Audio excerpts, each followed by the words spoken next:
Hoy, en Comité de Gerencia, las propuestas económicas de Duque y Petro. ¿Qué pasó con el Colcap y el dólar después de las elecciones?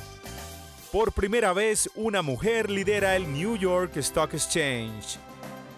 En nuestra sección de marketing digital, ¿qué es el embudo de ventas y qué tiene que ver con sus contenidos digitales? Hoy, en Comité de Gerencia, en su edición número 71.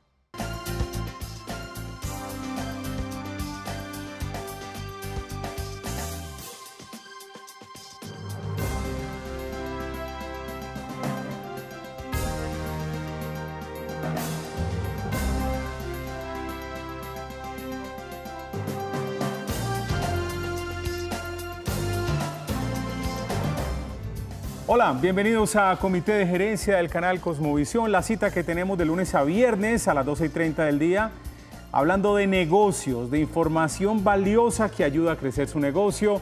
Analizamos la economía, presentamos tendencias de empresarismo, tendencias o megatendencias globales de inteligencia artificial, de Big Data, innovación, tecnología y también hablamos, por supuesto, de emprendimiento.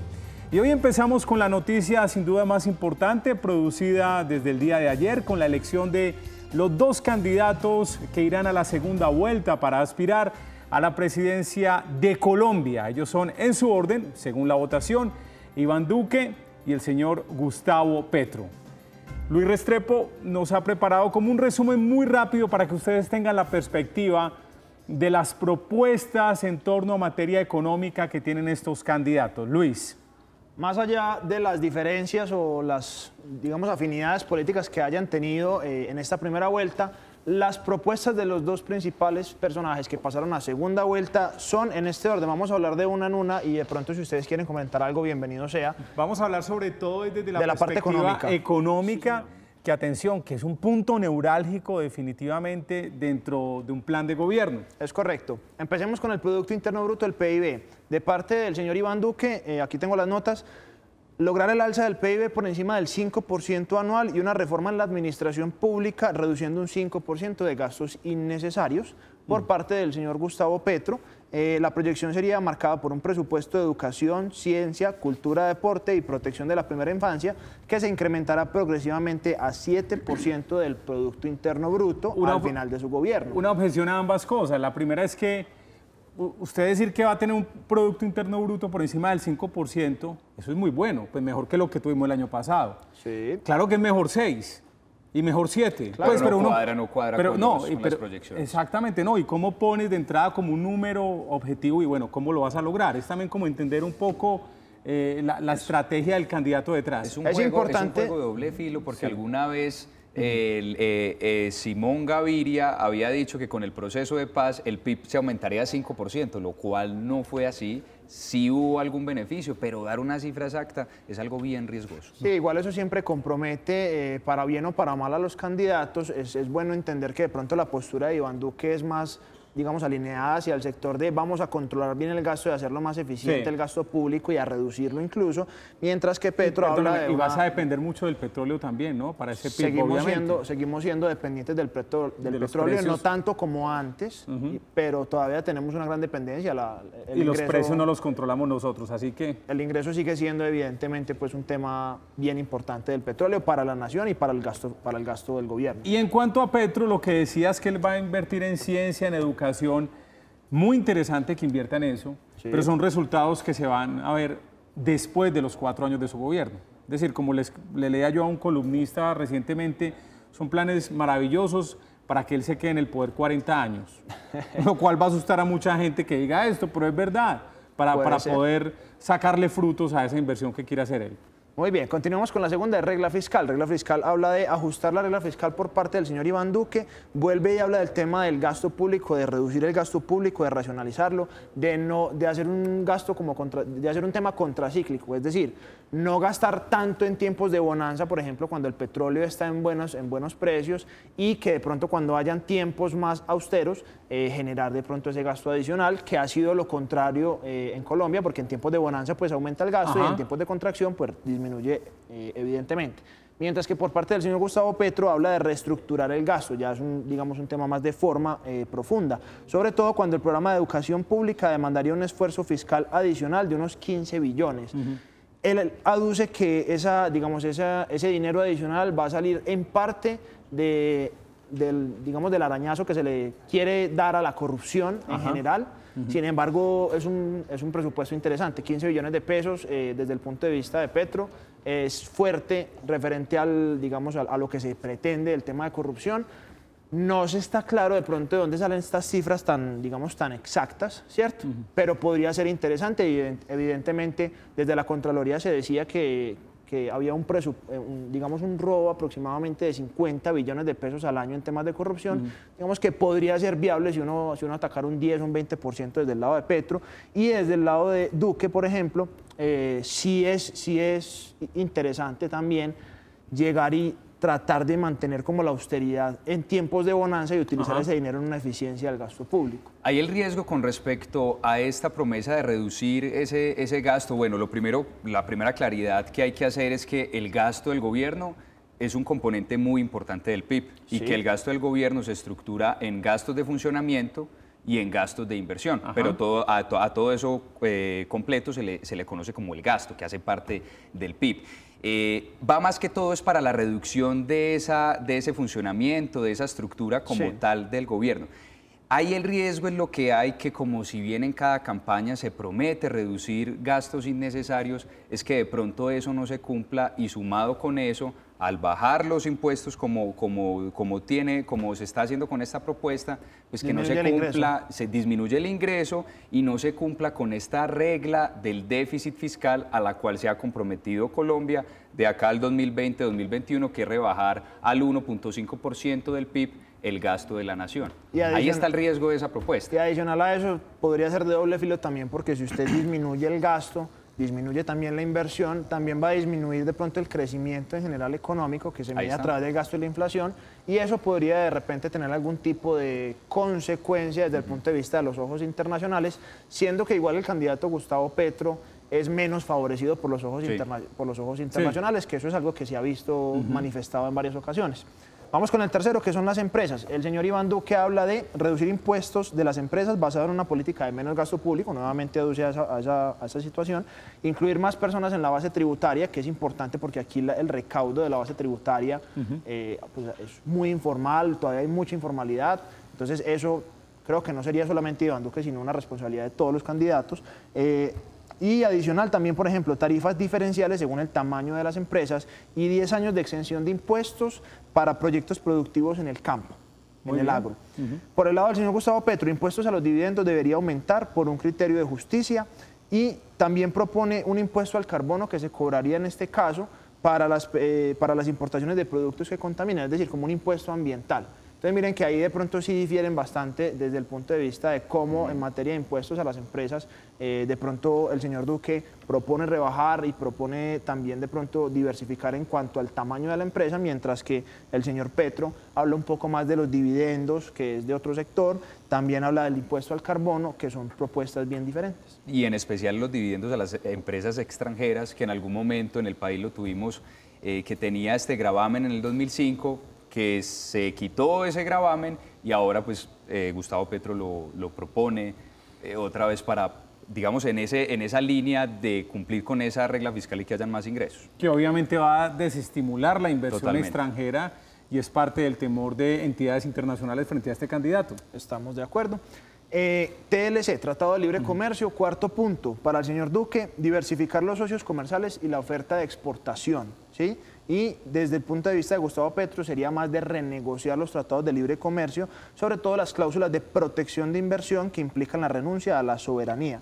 Si bien los tratados de libre comercio traen ciertos beneficios que son muy plausibles desde el punto de vista de globalización para las empresas, también traen ciertos detrimentos, como todo, ninguna opción es completamente buena ni completamente mala. Entonces, digamos que el candidato Gustavo Petro apostaría más a las reformas de lo existente y el candidato Duque apostaría más a la diversificación de los socios comerciales y la oferta de exportación. ¿Cómo le dice usted a Europa o a Corea o a Estados Unidos renegociemos el Tratado de Libre Comercio? No hay poder de negociación. No hay poder de negociación, esa es una ilusión.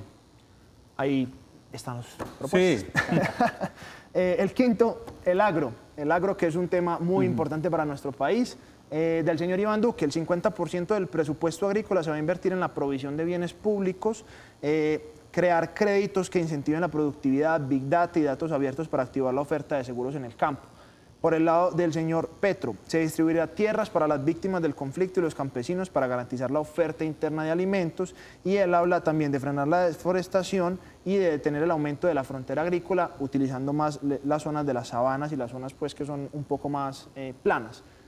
Ahí de pronto el señor Duque, pienso que desde un punto de vista muy personal, la parte de la tecnología no es el momento, porque en el agro todavía hay otras necesidades. Hay otras necesidades, claro, que priman más en este momento en sí. el agro. Entonces, hablar de Big Data, hablar de todas estas nuevas tecnologías, sabiendo que tenemos unos grandes déficits de infraestructura, de conocimiento tecnológico por parte del sector agrícola, pues realmente creería que sí es interesante, pero no sería el mejor momento. Yo creo que el único punto donde yo estoy de acuerdo con Petro es en el impuesto a latifundios improductivos. Aquí hay mucha tierra que no se le está gravando con impuestos y ahí yace una gran riqueza para una nación.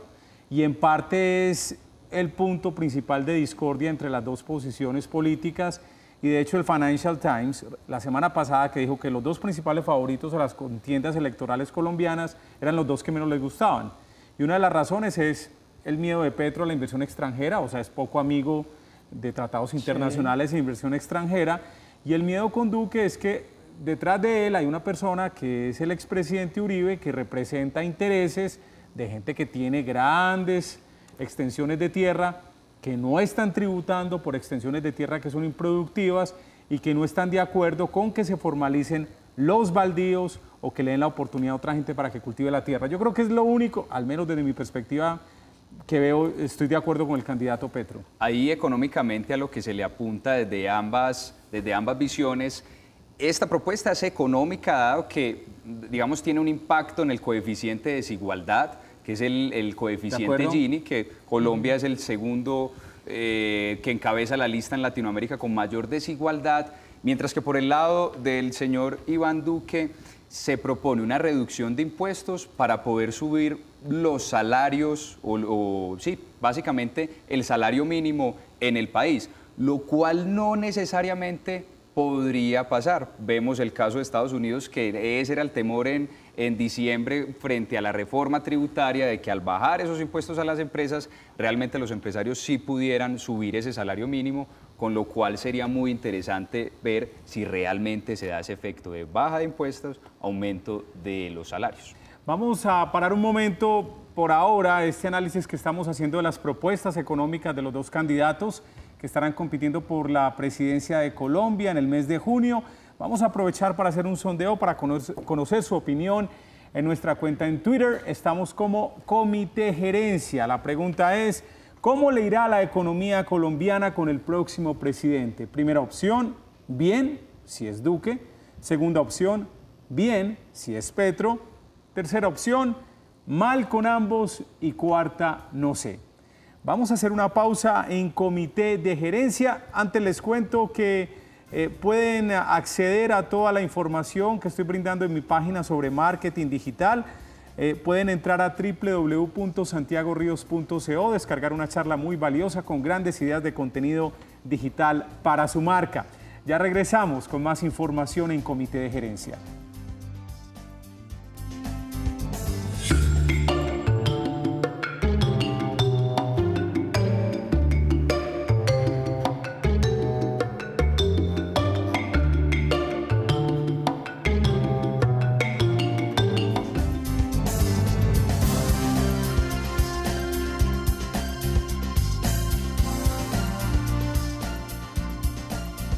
De gerencia del canal Cosmovisión. ¿Qué pasó en la bolsa? ¿Qué pasó con el dólar después de las elecciones de ayer, donde ya tenemos dos candidatos finales a segunda vuelta? Bueno, el viernes 25 de mayo el Colcap terminaba ligeramente a la baja con 1.526 puntos y el día de hoy no había mucho cambio, tanto ni en el dólar ni en la bolsa. Se esperaba como unos movimientos mixtos en la jornada del día de hoy, pero empezó sin mayores cambios, y es porque las elecciones o los resultados de las elecciones ya habían sido descontadas por el mercado. Es decir, que fueron muy en línea con lo que estaba esperando el mercado, que punteara el señor Iván Duque. Lo que de pronto la sorpresa que no causó mayor impacto es que Fajardo pues haya repuntado, haya sacado sus buenos resultados en estas elecciones, mientras que la sorpresa también fue Vargas Lleras, porque era un candidato muy pro mercado, que inclusive Bloomberg en algún momento había dicho que era el mejor candidato para Colombia, pero se lleva la sorpresa de que sacó alrededor como de 1 millón de votos. Nadie se esperaba eso. Quiero hablar, pues, como conclusión, como observador, desde el uso de las redes sociales. Alguien decía en esta mañana en un noticiero que no, que fueron derrotadas las fake news o las noticias falsas. No. Yo creo, por el contrario, que las noticias falsas ganaron la elección en mucha parte. Si ustedes se dan cuenta, las dos campañas que ganaron fueron las que más noticias falsas produjeron. Sí. Es impresionante la cantidad de mentiras que se rodaron en redes sociales, y a mí de verdad que eso es lo que más me molesta. A mí, de hecho, no estando de acuerdo con un candidato, me molestaba que trataran de atacar al candidato con noticias falsas, no con la verdad. Me deja aterrado y me deja muy triste. Tengo amigos que son presidentes de empresas, vicepresidentes, altos directivos, gente que es informada, gente que tiene toda una estructura, que ha ido a universidades, y es la gente que te manda más mentiras por redes sociales y por WhatsApp. Yo le digo, pero al menos léelo. Hay algo interesante. Facebook, como página, facebook.com, por lo menos está haciendo esfuerzos para poder tumbar esas fake news. El problema del conglomerado Facebook como holding es el WhatsApp, que ahí no hay ningún control. No, adicional a eso, dos personas muy cercanas, qué miedo votar por Petro. Y yo, ok, ¿por qué? Sí, no, es claro. que yo no me quiero volver Venezuela. Bueno, ¿y por qué nos vamos a volver Venezuela? No había una respuesta. No, cero. Bueno, ¿y qué hizo Petro o qué no hizo durante su gestión? ¿Qué crees que nos vaya a volver Venezuela? No por favorecer ni por atacar a nadie. No, pero es verdad. Pero no hay un argumento. Sí, o sea, no hay cero. un argumento de por qué el miedo. Si tiene miedo con argumentos, totalmente válido. O si tiene miedo es porque no quiere votar por Iván Duque o porque no quiere votar por Petro. Pero son miedos que muchas veces son infundados, son sin argumentos y son impulsados por noticias falsas que realmente hasta muchas veces se da uno cuenta cuando son noticias falsas. Y yo he visto gente que comparte noticias falsas y que no le importa, que sabe que son falsas e igual las replica. Es que voy a complementar lo que dice Juan, es que WhatsApp no tiene control. Muchas de estas personas que yo les hablo que son altos directivos, es gente que poco usa redes sociales porque no tienen tiempo, porque no están en el negocio de promocionar su marca personal, porque tienen claro que alguien en su empresa está manejando redes sociales. Entonces, no, es que yo no leo redes sociales. Entonces lo que tienen es el WhatsApp, porque por WhatsApp trabajan. Y les llega una mentira de estas, pero es que vea que aquí salió en WhatsApp. Vaya a ver quién se las mandó y por qué. Y yo digo, pero qué pesar esta gente tan preparada y tragándose cada mentira. Es increíble. ¿Qué vas a decir? Y también lo de últimamente, desde el proceso de paz hasta esta última campaña, la fuerza de los supuestos youtubers políticos que se vuelven virales por WhatsApp sin ningún control alguno. La noticia que hubo de los youtubers fue que varios de ellos se reunieron con los candidatos y no tenían ni idea. Pues lastimosamente, siendo una figura tan influyente como lo puede ser un youtuber en esta época para varias generaciones, los millennials, la generación Z, y no tenía ni idea que era Hidroituango, no tenía ni idea que había pasado con Ecopetrol, no tenía ni idea que había sucedido con el tema de los ñoños, de todos los senadores y todas las personas políticas que estuvieron incurriendo en temas de corrupción. Y bueno, la verdad es que siendo una persona influyente uno debería tener una postura política definida y con argumentos, por lo menos. No, totalmente. Tuvieron su oportunidad para poderse posicionar como o al menos estudiar, hombre, si uno va a ir a una reunión con los candidatos presidenciales, lo mínimo que yo hago es estudiar las cosas básicas de política y de los candidatos, como mínimo. Como punto positivo, pues la votación más alta en la historia de las elecciones en Colombia, yo creo que en parte fue el uso de redes sociales y el acceso a la tecnología. Lo que está moviendo la bolsa en estos momentos no son las elecciones porque fue lo esperado por el mercado, sino la situación a nivel global del petróleo, la cual en la semana pasada el sector petrolero caía un 2.6%, mientras que Ecopetrol en esa misma línea caía 6.78%. Digamos que la condición en estos momentos del petróleo es nerviosismo porque la OPEP, que se reúne en junio, podría volver a abrir la llave y aumentar su producción. dadas las posibles sanciones que se den con Irán y el decaimiento tan abrupto que ha tenido la producción en Venezuela. También se ha conocido que los inventarios, la semana pasada, los inventarios de petróleo en Estados Unidos aumentaron, así como las perforaciones alcanzan su nivel máximo desde que no se veían desde el 2014, 2015, lo que ha hecho que el petróleo tome una senda bajista en estas últimas semanas. Bueno, y tenemos mujer por primera vez presidente del New York Stock Exchange. Sí, señor, se trata de Stacey Cunningham y en la historia del New York Stock Exchange, que lleva 226 años, es la primera mujer en tomar la presidencia. Pero no es la única mujer fuerte e importante en Wall Street, sino que también hace 18 meses la presidenta del Nasdaq, Adena Friedman, también ha tomado las riendas de lo que es como un sector muy competido en Wall Street, específicamente entre la Bolsa de Nueva York y el Nasdaq, que el Nasdaq está ganando la carrera últimamente por tener las tecnológicas y las más valiosas en este último periodo. Un gran reto para la nueva presidenta, así como también lo ha dicho ella en sus propias palabras, que tiene el reto de llevar a Aramco, la mayor empresa a nivel posiblemente de capitalización bursátil del mundo, para poderla llevar a que liste en el mercado de Nueva York. La representatividad a partir de que esta presidenta de un sector tan importante que ha sido dominado tradicionalmente por hombres, se representa en esa imagen de la mujer sin miedo que está en la ciudad de Nueva York al frente del toro de Wall Street. Entonces, un punto bien positivo que se abre en los mercados financieros a nivel mundial. Muy bien, si usted tiene problemas con volar, le da miedo volar, quizás ahora tenga un nuevo miedo y es a los gérmenes. Usted sabe que de pronto en los aviones, por ejemplo, en 2.5 centímetros cuadrados de una hebilla de un avión existen más de 1.100 bacterias viables y células fúngicas. Ese es el dato. Y adicional, ¿cuántas? más de 1.100 bacterias en 2.5 centímetros cuadrados de una hebilla del cinturón del avión. Sí. Y adicional, de pronto usted ha tomado agua o café en el avión o té. Sí, claro. Bueno, esa es de las cosas más contaminadas que puede existir en el avión. De hecho, se han hecho varios estudios en los que se demuestra científicamente que ni siquiera las asistentes de vuelo ni los pilotos incurren en esta práctica de tomar ni agua, ni tinto, ni café, ni té, ni nada que tenga que ver con el agua del avión, porque hay un riesgo inminente de contaminación desde sus varios trayectos. En este caso, hablemos del punto de vista del asiento, que es uno de los lugares como que tiene mayor nivel bacteriano. Mark Hiller, que es de Recaro Aircraft Seating, es una empresa alemana y creó un asiento con desinfectante que destruye casi todos los gérmenes al contacto en segundos.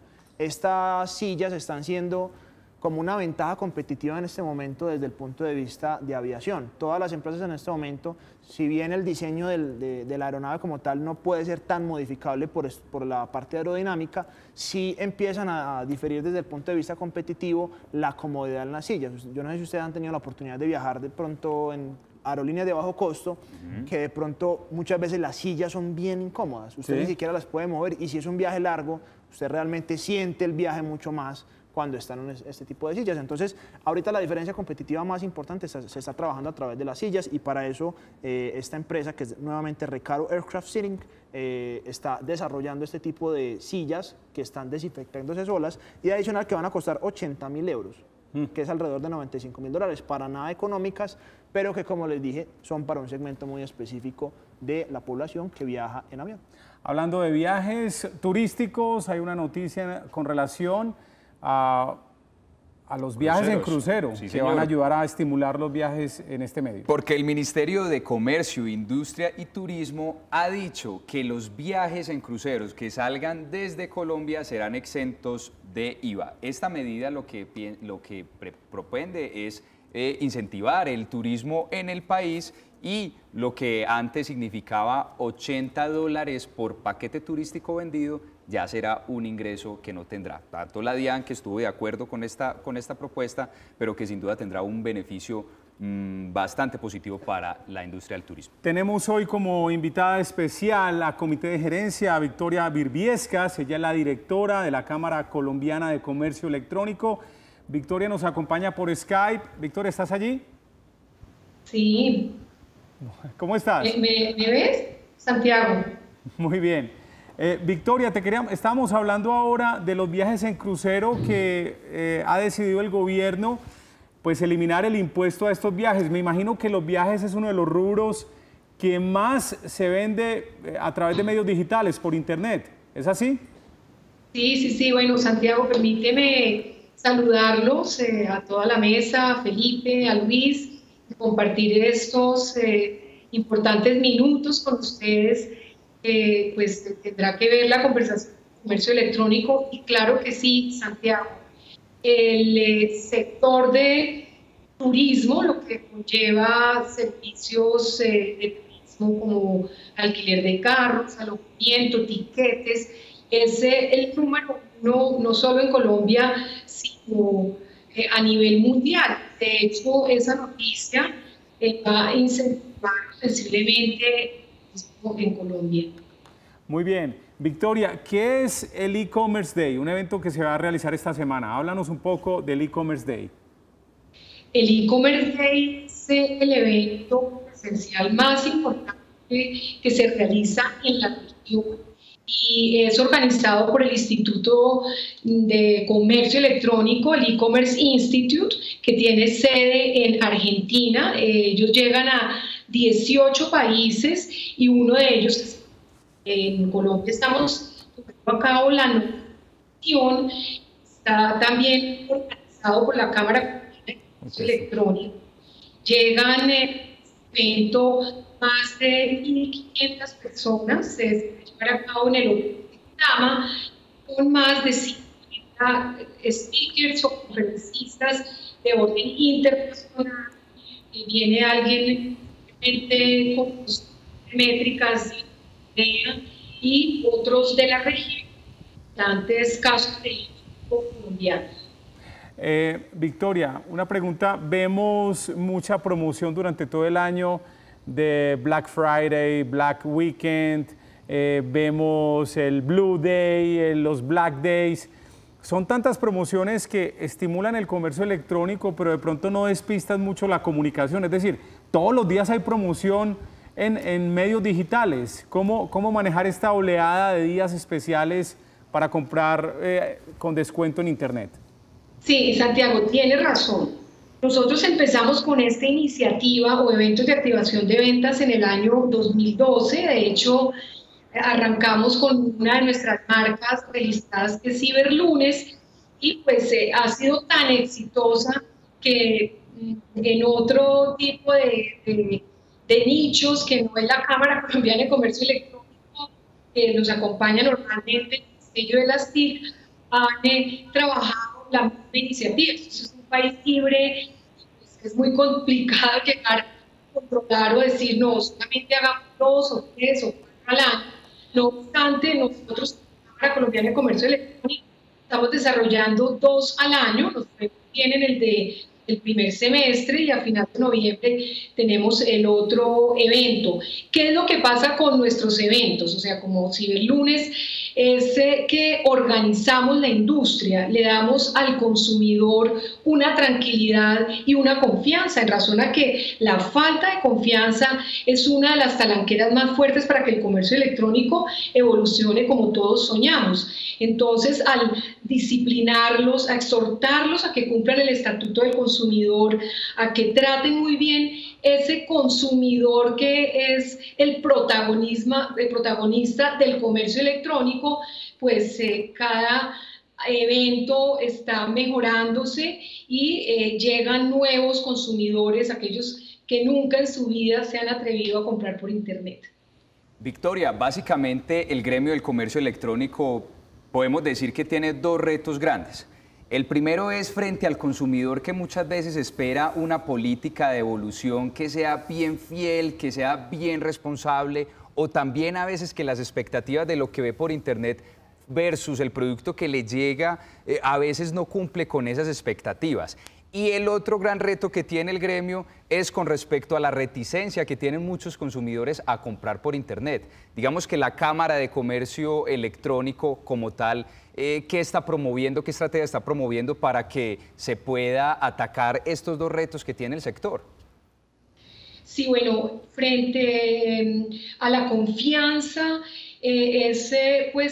una acción cotidiana nuestra, que no solo trabajamos como sector privado, sino que con alianzas público-privadas constantemente estamos entregándole al consumidor en general, a la audiencia, que ya tiene prácticamente el consumidor ahí cautivo.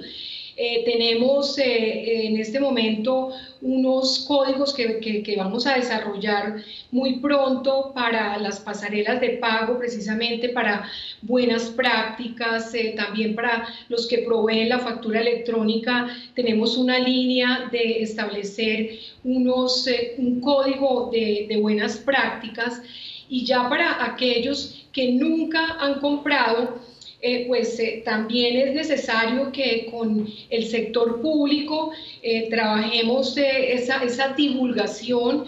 El Ciberlunes, que es nuestro evento estrella, precisamente atrae siempre nuevos consumidores, aquellos que son temerosos, principalmente por el tema generacional, que no son millennials, dado que dándoles a conocer que existen en el Estado unos blindajes como la protección del consumidor en el marco de la Ley 1480 de 2011, con el cual podemos ejercer derechos como la reversión del pago y como el retrato. Entonces hace que tomen una decisión y se atrevan a comprar por Internet. Victoria, referente precisamente a las plataformas de pago aquí en Latinoamérica, ¿cómo balancean ustedes precisamente desde el comercio electrónico, cómo balancear esos dos temas entre la facilidad de pago versus la seguridad? Porque aquí muchas veces la seguridad es importantísima porque se presentan muchos temas de fraude desde el punto de vista electrónico, pero muchas veces va en contra de la facilidad de pago y eso muchas veces genera la pérdida del cliente o de la venta desde el punto de vista del comercio. ¿Cómo balancear esos dos temas en este momento? Sí, bueno, frente a las plataformas que proveen el pago electrónico, que se denominan en el país y en algunos otros países del mundo pasarelas de pago, hay un constante trabajo con Asobancaria, o sea, con la banca, con el sector público también, para que se proteja muchísimo el consumidor y que al final del día, cuando haya un fraude, como siempre se hace, la banca le responde al consumidor. En el mundo presencial jamás existe esa garantía. En el mundo no presencial o virtual, que es tan fácil detectar si en realidad hubo el fraude, automáticamente ese derecho lo puede ejercer un consumidor y reclamar el contracargo. Ahora, ¿qué está pasando? Y es por un tema de regulación. Nosotros en Colombia no tenemos incentivos frente, por ejemplo, a los micropagos, y hoy día, porque es una ley absolutamente física, si la industria no encuentra una solución por un lado, pues busca la solución por el otro. Se está dando con mucha fuerza el pago contra entrega. Ese pago contra entrega, las tiendas de todos tamaños, de cualquier tamaño, de todos los tamaños, grandes, pequeñas, están abordando ese canal y diciéndole al consumidor: ok, usted no está bancarizado o no quiere utilizar la tarjeta de crédito o el débito automático, le damos esta opción, le entregamos el producto en su casa o en su oficina, en el domicilio que haya señalado, y cuando le llegue, pues recibimos el dinero. Y también se está dando no solamente el cash on delivery, sino que lleva el mensajero o la entidad de logística o transporte que le hace ese servicio el datáfono para que pague con el datáfono. Entonces, el tema regulatorio también es algo que nos interesa mitigar, y de hecho esto se lo hemos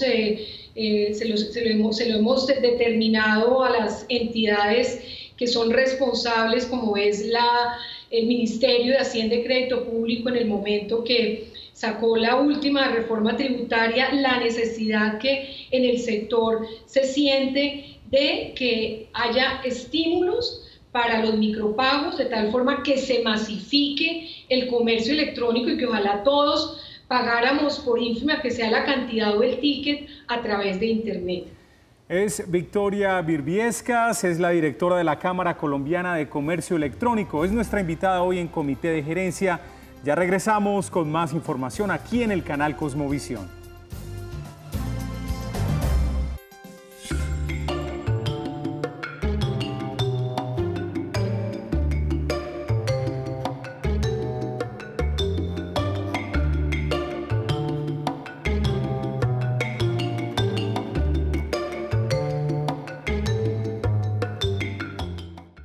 Vendes Fácil presenta Aprendiendo Fácil de e-commerce. Ya es hora de que tu empresa venda efectivamente por Internet. Con Vendes Fácil, puedes crear una tienda online sin costo y así expandir tu negocio. Vendes Fácil es una plataforma con todas las herramientas para vender y llevar tráfico a tu tienda virtual. Cuenta con catálogo de productos con botón de pago y logística de transporte integrado, cotizador de transporte en línea y validación de la transacción. Vendes Fácil, la forma más fácil de vender por Internet. Regístrate ya en vendesfacil.com. Vendes Fácil presentó Aprendiendo Fácil de e-commerce.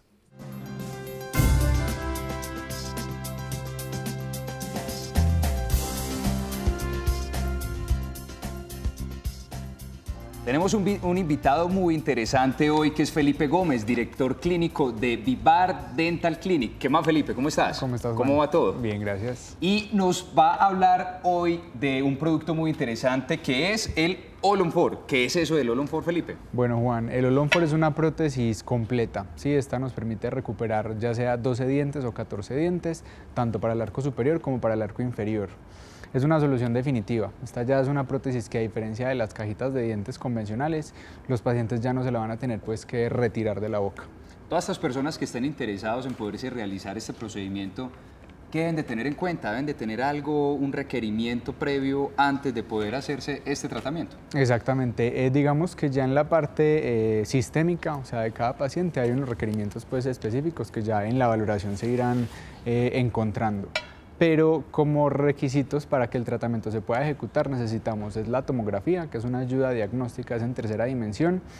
Esta ayuda es la que va a determinar el hueso, en qué cantidad está, la ubicación pues de ese hueso, y de acuerdo a esa información es que vamos a ir a escoger los implantes, porque implantes hay de muchos tamaños, hay de muchas dimensiones, entonces tenemos que saber qué longitud y qué diámetro de cada implante, ¿sí? Una vez tengamos ya la tomografía lista, vamos a entrar a elaborar la prótesis, que la prótesis pues tiene un periodo de elaboración que se puede estar en 8 o 15 días aproximadamente, y una vez tengamos estas dos cosas listas, ya el paciente puede entrar a cirugía. Es decir, una persona tiene la necesidad, va a Vivar Dental Clinic, le hacen el diagnóstico. Digamos que los procedimientos como tal, este producto se demora de 8 a 15 días. Ya todo el tratamiento como tal, ¿cuánto dura? Bueno, la ejecución, ya teniendo estas dos cosas listas, el paciente en 5 o 6 horas sale de la clínica. Generalmente empezamos cirugía en la mañana y el paciente más o menos 2 o 3 de la tarde ya está saliendo con su prótesis completamente instalada y funcional. Ese mismo día el paciente ya puede comer. Muy bien, y estas personas que se realicen ese tratamiento, ¿qué cuidados deben de tener después de esta cirugía? Bueno, cuidados, por lo menos los más importantes, los primeros 8 días, con mucho reposo, se dan unas indicaciones específicas en cuanto a la higiene. El paciente, si sigue estas indicaciones y unas posteriores para el mantenimiento de la prótesis, es un tratamiento que perfectamente al paciente le puede durar el resto de la vida. Ya no se va a tener que preocupar como con prótesis convencionales, que en 5 años o en 7 años ya la prótesis se está moviendo. Con el All-on-4 no pasa eso porque va completamente fijo. Entonces, con All-on-4 hay muchas ventajas. Hay ventajas económicas porque es una inversión para toda la vida. ¿Qué más ventajas pueden haber? Bueno, aparte de la inversión económica, también va a ser la inversión en la estética, porque al poder manejar toda la parte estética desde el principio, el paciente se le puede dar, digamos que gusto en cuanto a la estética. La funcionalidad va a ser una prótesis que al paciente le da a devolver esa funcionalidad. Y al no tener paladar acrílico, eso es importantísimo, los pacientes van a poder recuperar el gusto en cuanto a la comida. Sí, señor. Pues a todas esas personas interesadas, ahí pasaron un número en el WhatsApp. Pueden comunicarse y poder hacer de una vez este procedimiento que es el All-on-4 con Vivar Dental Clinic. Muchas gracias, Felipe, por acompañarnos. Bueno, muchas gracias.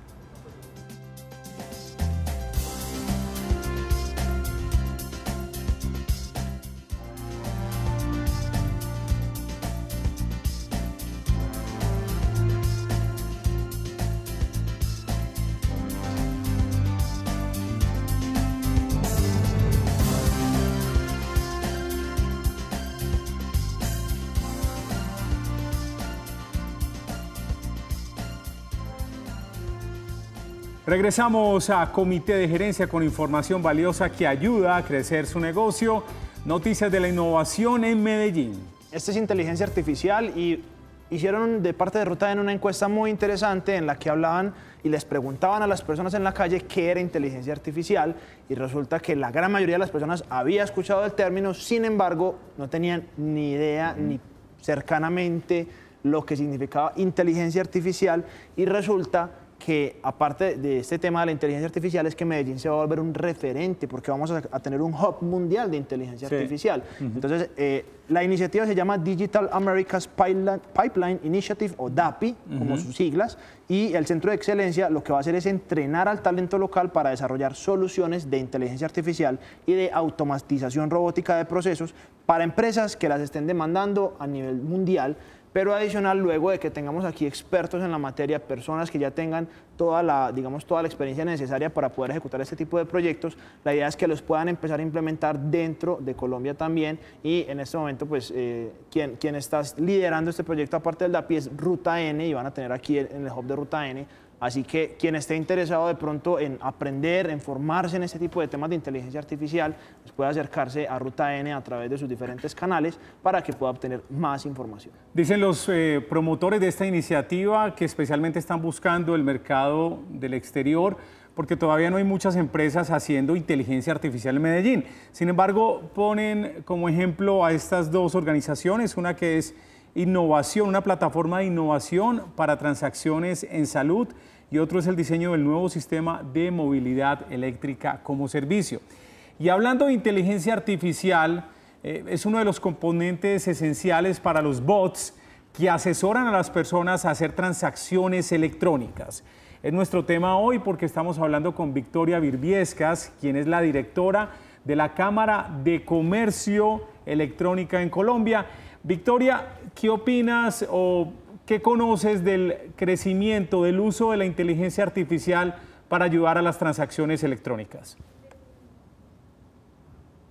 Bueno, frente a la inteligencia artificial en el país estamos con un nivel de incipiencia alto. De todas formas, ya hay algunos retailers que son los pioneros en el país que ya están utilizándola para precisamente aplicar al comercio electrónico.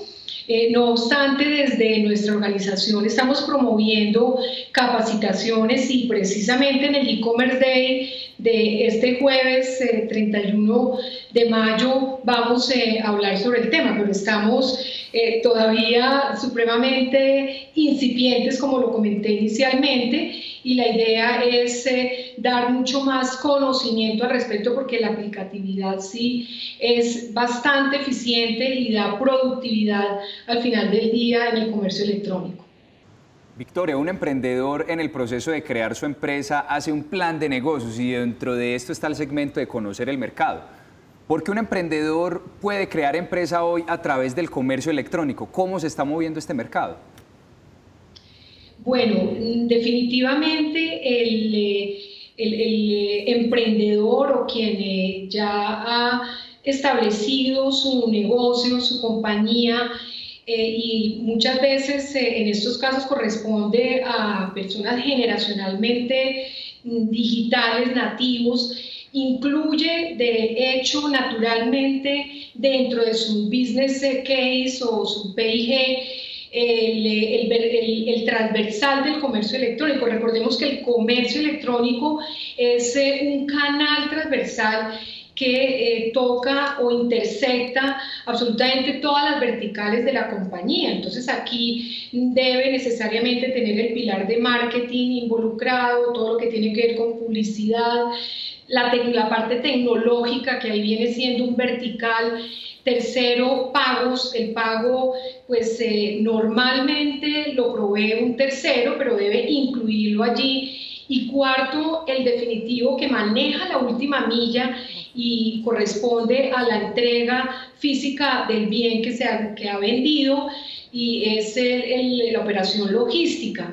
Esto en el marco necesariamente de la legalidad, de lo que es referente a la regulación. Muchas veces estas compañías y cuando son muy jóvenes se olvidan de que tienen que cumplir estrictamente la ley, el Estatuto del Consumidor, protección de datos, todo lo que tiene que ver con, y ustedes lo hablaban hace unos minutos, con esa publicidad que no vaya a ser engañosa, sino que realmente lo que estén anunciando sea lo que le van a vender al consumidor y asimismo pues tengan redundancia en su negocio.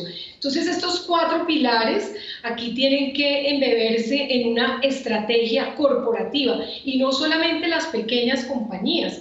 Cuando hay una migración de las grandes compañías, las compañías legendarias del país, necesariamente en la corporación, en su plan estratégico, este transversal debe ser considerado integralmente. Victoria, usted menciona la pasarela de pagos y sin duda un emprendedor tecnológico debe digamos, contratar, como tercerizar esta plataforma de pagos. ¿Por qué escoger una plataforma de pagos o una pasarela nacional si es competitiva con respecto a las que están en el mercado mundial hoy en día? Pues si se trata de una compañía establecida en el país, es muy importante que la pasarela de pago también se encuentre establecida en Colombia para todo este manejo de impositivos, de tributos, de IVAs, de ICAs.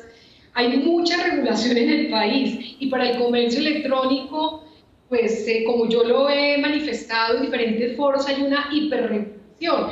Es así como que si contrata una pasarela internacional, puede ser que no sea tan llevadera la compañía, y si son empresas que están iniciando en Colombia, es mejor que lo hagan con una pasarela colombiana. Ahora bien, hay oportunidades de manejar los negocios que corresponden a compañías chiquitas y no quieren desarrollar como el standalone, puedan trabajar a través de marketplaces totalmente establecidas en el país, que conocen la cadena de valor desde la publicidad hasta la entrega del bien, y así hacer un ejercicio inicial para que la migración, cuando ya tenga la solidez y la convicción, lo haga con mucha más seguridad y sin tanto riesgo.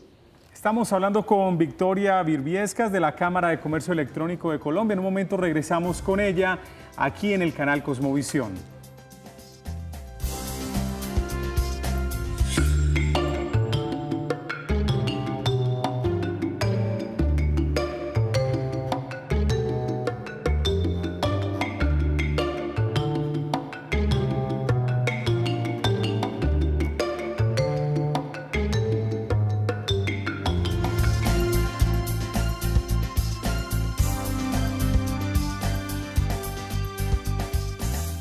Nos puede encontrar como Comité de Gerencia Cosmovisión. Allí esperamos sus preguntas, sus comentarios, por supuesto los me gusta. Nos ayudará mucho a posicionar este programa que todos los días va aumentando en audiencia, en aceptación, en participación. También estamos en Twitter, nos puede encontrar como Comité Gerencia. Tenemos una pregunta allí, un sondeo, donde les preguntamos cómo le irá a la economía colombiana con el próximo presidente. La primera opción: bien, si es Duque. La segunda opción: bien, si es Petro. La tercera opción: mal con ambos. Y la cuarta: no sabe. Vamos incluso a contarles qué pasó con el sondeo de la semana anterior del viernes. Le preguntamos a nuestros televidentes cómo afecta o si afecta positivamente la inclusión de Colombia en la OCDE, en este Club de Buenas Prácticas Económicas. El 83% dijo que sí. El 17% dijo que no. Y en este momento estamos hablando con Victoria Birbiescas sobre comercio electrónico. Ella es la directora de la Cámara de Comercio Electrónico en Colombia. Victoria, te preguntaba hace un momento, Juan, sobre por qué una empresa colombiana tiene que apelar o buscar una pasarela de pagos en Colombia. Pero hablemos ahora de 3 consideraciones importantes que le puedes recomendar a un emprendedor que está abriendo su tienda virtual o que está pensando en incursionar en el comercio electrónico. ¿Cuáles serían esas 2 o 3 recomendaciones que les puedes entregar, Victoria? Bueno, la primera es tener una convicción de que el comercio electrónico sí le va a entregar optimización en sus recursos y una mayor facturación, o sea, una productividad. Lo segundo es que para una empresa pequeña que inicia, y lo había comentado anteriormente, es importante que se trabaje a través de un tercero, o sea, y hay marketplaces absolutamente consolidados en el país y que pueden llevarlos de la mano con ese acompañamiento, surtiendo las diferentes actividades de la cadena de valor. Y tercero, medir, evaluar, esto es ensayo, error, corregir, y cuando ya se sientan seguros con este tercero que los ha llevado de la mano en el ejercicio, implementar su negocio y su negocio a través de Internet, en donde, como lo decía anteriormente, no podemos descuidar el aspecto legal, el aspecto financiero, el aspecto comercial, el tecnológico, y desarrollar las 4 segmentaciones que ya comenté frente a esa cadena de valor del comercio electrónico. Victoria, muchas gracias por acompañarnos. No, a ustedes les puedo dar una ñapa sobre un dato muy importante. Muy cortico, Victoria, por favor, que debemos despedir. El año pasado movimos en transacciones no presenciales 51 billones de pesos, con más de 88 millones de transacciones, lo que representa o equivale para el PIB el 5,6%. Súper importante, Victoria, gracias por compartir. Es Victoria Birbiesca, directora de la Cámara Colombiana de Comercio Electrónico, nuestra invitada hoy en Comité de Gerencia. Mañana una nueva cita con los negocios aquí en el canal Cosmovisión. Hasta entonces. Chao.